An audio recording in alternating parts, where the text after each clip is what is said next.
देखिएगा बच्चों, एक क्वेश्चन है क्लास 10 का चैप्टर 3 का। क्या है क्वेश्चन? मैं बुक में पढ़ रहा हूं, आपकी बुक में होगा तो देख लेना। क्या कह रहा है? क्वेश्चन है, एक नगर में टैक्सी के भाड़े में एक नियत भाड़े के अतिरिक्त चली गई दूरी पर भाड़ा भी सम्मिलित किया जाता है।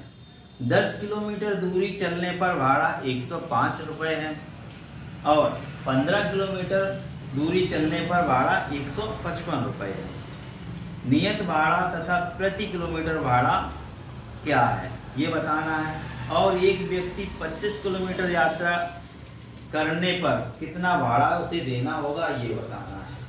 तो समझिएगा, नियत भाड़ा क्या है? एक फिक्स किराया, और जितने किलोमीटर चलेगा वो भाड़ा है, जितने रुपए प्रति किलोमीटर के लगेंगे उस हिसाब से। तो हमने यहाँ मान लिया है कि नियत भाड़ा कितना है? 100 रुपए, ठीक है। और प्रति किलोमीटर जो भाड़ा है वो कितना है? 22 रुपए। तो अब कहीं जाना है, कितने किलोमीटर जाना है? 10 किलोमीटर। तो 10 किलोमीटर जाना है तो 1 किलोमीटर के अगर 5 रुपए लग रहे तो 10 किलोमीटर के कितने लगेंगे? 10 गुणा 5 यानी 50। तो तुम बताओ, अब प्रश्न में वो कह रहा है प्रश्नानुसार कि इसे 10 किलोमीटर चलना। कितना चलना? तो 1 किलोमीटर के तो 22 रुपए है, तो 10 किलोमीटर के कितने लगेंगे? 10 बाई 10 गुणा बाई मतलब 10 बाई। और क्या कह रहा है? एक फिक्स किराया लगता है। फिक्स मतलब नियत किराया, वो कितना? वो भी लगेगा 100 रुपए। अभी पता नहीं है कितने लगेंगे, तो इसलिए तो 100 और वाई लिए हैं। तो हमने सोचा कि एक फिक्स किराया वो x लगेगा। 10 किलोमीटर तो 10 बाई कह रहा है, तो 10 किलोमीटर चलने में टोटल किराया कितना लग रहा है? किताब में देखो 105। ये बात अगर समझ में आ गई है तो अच्छी बात है। फिक्स किराया तो लग ही रहा है, 10 किलोमीटर का 10 बाई और टोटल कितना हो गया? 105। तो प्लस करके बराबर 105 कर दिया। दूसरी कंडीशन क्या कह रहा है? या 15 किलोमीटर चले तो कितने लग रहे हैं? 155। तो 100 रुपए तो लगेंगे फिक्स है, और 15 किलोमीटर के तो 15 बाई लगेंगे। भाई 1 किलोमीटर के 1 बाई, तो 15 किलोमीटर के 15 बाई, तो टोटल कितना लग गया? 155। ये आपके बन गए दो समीकरण। जब समीकरण बन जाए तो प्रतिस्थापन विधि लगाओ या अवलोकन विधि या विलोपन विधि। तो हम लोग यहाँ पर अभी लगाने वाले हैं प्रतिस्थापन विधि। कौन सी? प्रतिस्थापन विधि से क्या करना होता है? x का मान एक समीकरण से निकालो और दूसरे में रख दो और हल कर लो, और x y के मान आ जाएंगे तो जो हमारे आंसर है वो मिल जाएंगे। देखिए क्या करें हम लोग, समीकरण 2 से निकाल लो। समीकरण 2 से कहाँ है? ये रहा। तो x + 15y बराबर 155। यहाँ से x का मान निकालो। x बराबर क्या हो जाएगा? 155 तो उधर है ही, माइनस क्या होगा? 15y हो जाएगा। कितना? 15y। ये मान कहाँ से निकाला हमने? दूसरी वाली से। तो दूसरी से निकाला, लिखेंगे किसमें? बताओ किसमें लिखेंगे? पहली वाली। तो इसको मान ले रहे 3 और ये मान कहाँ रखेंगे? समीकरण 1 में। x का मान समीकरण 1 में रखने पर, तो समीकरण 1 कहाँ है हमारे पास? x + 10y बराबर 105। इसमें x का मान क्या रखेंगे? 155 माइनस 15y रखो यहाँ पर। 155 माइनस 15y प्लस में 10y और है, बराबर में कितना है? 105 है। ये बनेगी हमारी इक्वेशन। यहाँ से हम लोग निकालेंगे किसका? y का मान। तो देखो 155 को तो बराबर को इस तरफ भेज देंगे, माइनस के 15y है और ये प्लस के 10y है। माइनस के 15y से प्लस के 10y, एक माइनस का चिन्ह एक प्लस का चिन्ह। तो हमने बताया था एक माइनस का चिन्ह हो और एक प्लस का चिन्ह हो तो क्या करते हैं? माइनस करके लिखते हैं, यानी कि घटाकर। तो 15y में से 10y घटा दी, कितने बचे? 5y बच गई। चिन्ह बच्चों कौन सा लिखेंगे?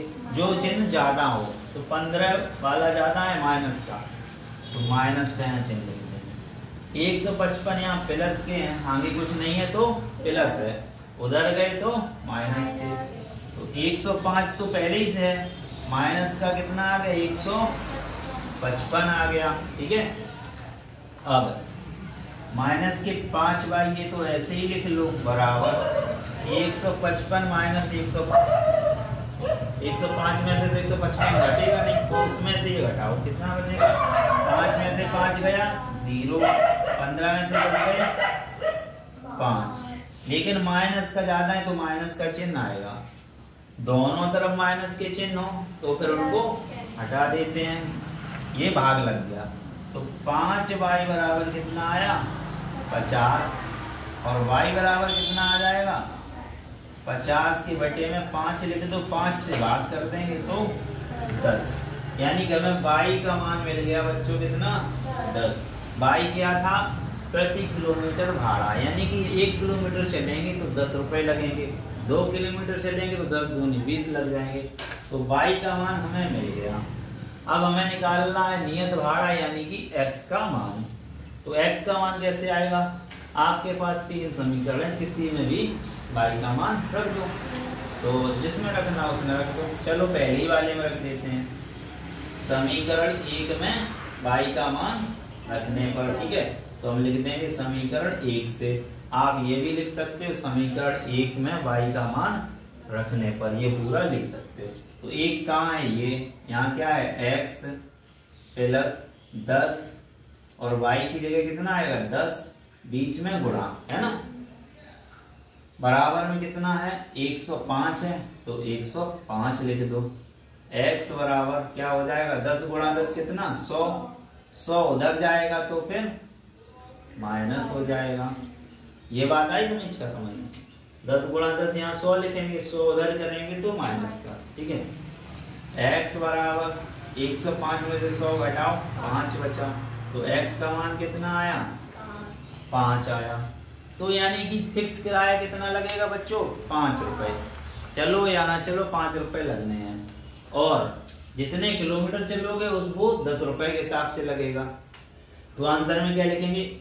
नियत किराया 5 रुपए है, और प्रति किलोमीटर किराया, किराए को क्वेश्चन में भाड़ा कहा गया, भाड़ा और किराया एक ही चीज होती है। तो लिख दो नियत किराया या भाड़ा, किराया या भाड़ा कितना है? ₹5, तथा प्रति किलोमीटर, माँ बना के बिंदी रख दे रहे तो मीटर, कितना है? प्रति किलोमीटर भाड़ा है आपका ₹10 है। अभी क्वेश्चन खत्म नहीं है, और कहा उसने कि एक आदमी 25 किलोमीटर चले तो कितना किराया लगेगा। तो 25 किलोमीटर के लिए देखो क्या लिखेंगे? 25 किलोमीटर चलने का किराया, किराया। तो देखो यहाँ पे देखो 10 किलोमीटर चल रहा था तो x प्लस 10y था, 15 किलोमीटर चल रहा था तो x प्लस 15 था, क्योंकि फिक्स तो लगना ही है, और जितना चलेगा उतने y। तो यहाँ पे कितना चल रहा है? 25 किलोमीटर, तो x तो लगेगा, प्लस कितना लगेगा? 25y और लगेगा। इसको हल कर लेंगे, x का मान कितना है? 5 रुपए, प्लस 25, y का मान कितना है? 10, तो 5 और 25 का गुणा 10 में तो 250, 250 और 5 कितना हो जाएगा? 5 प्लस 250 कितना आएगा? 255 रुपए। तो यहाँ पर 3 आंसर बनेंगे बच्चों अपने। कौन कौन से 3 आंसर हैं? नियत किराया 5 रुपए, प्रति किलोमीटर किराया 10 रुपए, और 25 किलोमीटर किराया 255 रुपए। अब जो लोग बच्चे YouTube पे देख रहे हैं, आपके लिए इसी में क्वेश्चन है। आप हमें बताएंगे कि 11 किलोमीटर है ना, 11 किलोमीटर चलने में कितना किराया लगेगा? ये कमेंट के ऑप्शन में आप आंसर टाइप करेंगे। अगर कोई व्यक्ति 11 किलोमीटर चलता है तो उस पर कितना किराया लगेगा, कमेंट्स में ये आंसर लिखिएगा।